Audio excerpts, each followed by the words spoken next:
This is one of the biggest scams in American history, this marriage between the AI industry and these mega corporations, and they're trying to pull it off against every American consumer.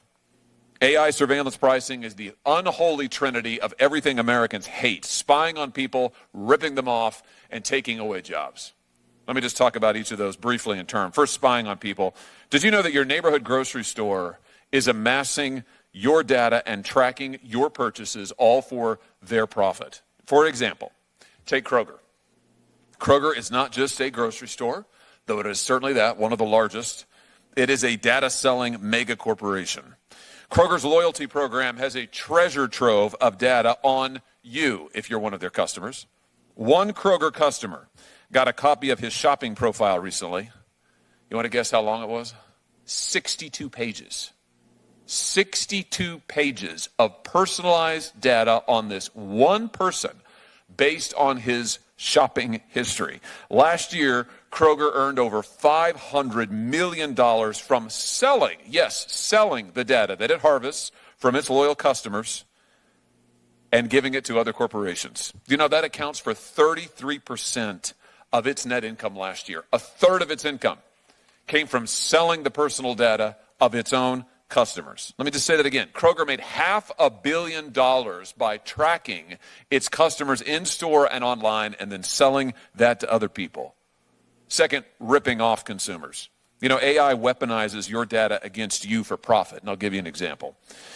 On Delta's second quarter 2025 earnings call, Delta's former president, Glenn Hamstein, revealed its partnership, Delta's that is, with an outfit called Fetcher, which is a company that specializes in AI surveillance pricing.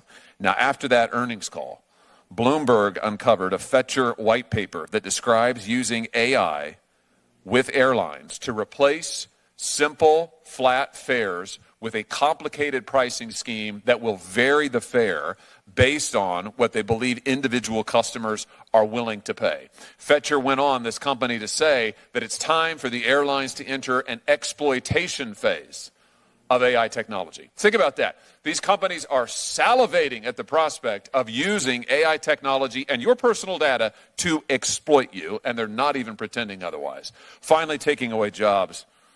You know, this practice of surveillance pricing is making its way to brick and mortar stores. It's not just online. Here's an example of that. Kroger and Walmart and other retailers are rapidly introducing digital shelf labels all across their stores. We'll give you an example over my shoulder here of a picture.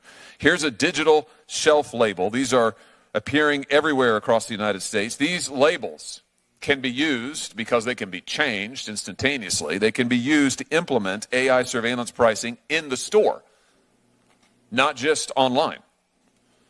Now, of course, this will end up costing jobs in the store, certainly, but think about where all of this is heading.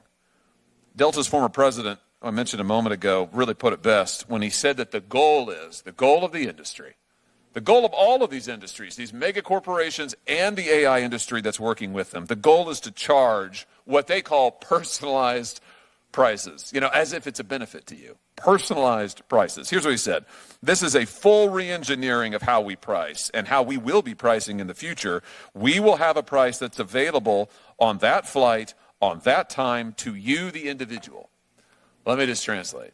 In other words, they're going to figure out how they can rip you off one person at a time.